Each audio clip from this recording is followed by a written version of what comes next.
Masa berlalu dengan pantas. 2 tahun pun telah berlalu sejak peristiwa hitam itu.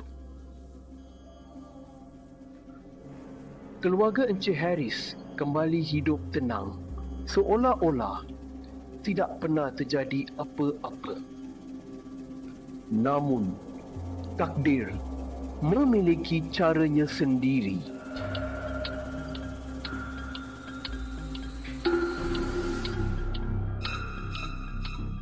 Pada suatu pagi, seorang warga kampung bernama Pakcik Rosli dari kawasan berhampiran masuk ke dalam hutan itu untuk mencari pucuk paku pakis dan rebung muda.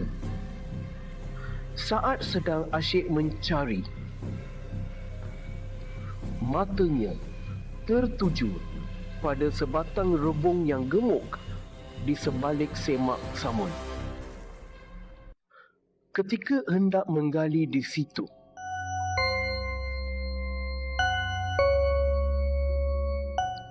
tangannya menyentuh selembar kain buruk berwarna hitam yang tertimbus dalam tanah.